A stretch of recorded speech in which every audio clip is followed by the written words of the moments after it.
महाराज जी के आज के विशेषांक में रक्षा सूत्र परिवार के सभी सदस्यों का हार्दिक स्वागत है।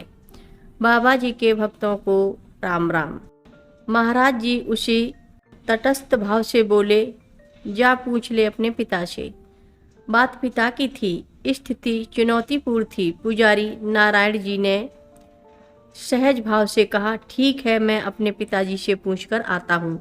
यदि आप सही हुए तो मैं वही करूँगा जो आप कहेंगे।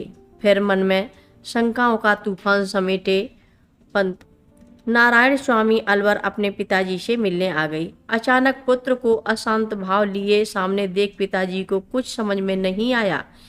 पिता पंत पन्नालाल स्वामी से पूछे तो कैसे पूछें कि क्या उन्होंने प्रभु श्री हनुमान जी को धोखा दिया है, जबकि स्वयं भी वे अपने पिता के भक्ति भाव से पूर्णतया परिचित थे। पर साहस बटोरकर इस चुनौतीपूर्ण परिस्थिति का सामना तो करना ही था। पिताजी, क्या आपने कभी भी श्री हनुमान जी को धोखा दिया है?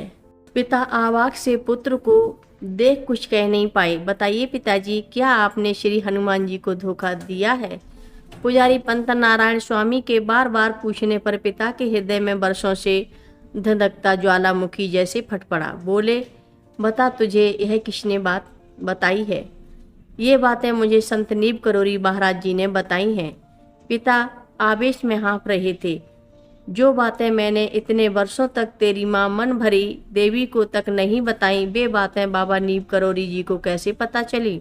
बेटा, वे बाबा नहीं, साक्षात स्वयं हनुमान जी अवतार हैं, क्योंकि ये बातें तो मेरे और मेहंदीपुर वाले बालाजी श्री हनुमान जी के बीच हुई थी, जिसे मैंने आज तक किसी से भी नहीं कहा। पुत्र हतप्रभ पिता के भावों को पढ़ता हुआ एक रहस्यमयी घटना के पटाक्षेप की प्रतीक्षा में था। स्वयं को संभालते हुए पिता ने फिर वर्षों पुरानी यह सारी सच्चाई पुत्र के समक्ष रख दी, जिसे अपराध बोध बस में इतने वर्षों से अपने मन में छुपाए हुए थे। बेटा, जब तू नहीं हुआ था तब एक दिन किसी गडरिये के कहने पर पुत्र की मन्नत मांगने में श्री हनुमान जी के मंदिर श्री बालाजी मेहंदीपुर गया था। हताश मन में संतान की उम्मीद तो नहीं थी, फिर भी प्रभु को वचन दे दिया कि यदि पुत्र हुआ तो उसे आपकी सेवा में अर्पण कर दूंगा। समय बीतता गया। तेरा जन्म हमारे निराश जीवन में इतनी खुशियां ले आया कि मोहवश मैंने वास्तव में हनुमान जी बालाजी को धोखा दे दिया। नहीं निभा सका मैं अपना वचन।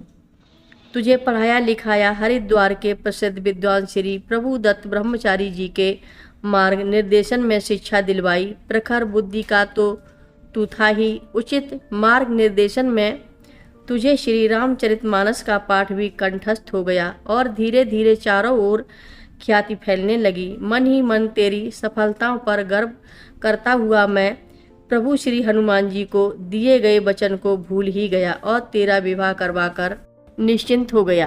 तुम्हारी पत्नी व पुत्रों के साथ गृहस्थ के उपवन को देख मैंने कभी सोचा भी नहीं था कि स्वयं प्रभु श्री हनुमान जी अवतार स्वरूप में आकर तुझे मेरे वचन की याद दिलाएंगे। कहते कहते पिता का कंठ अवरुद्ध हो गया, आंखों से आंसू बहने लगे।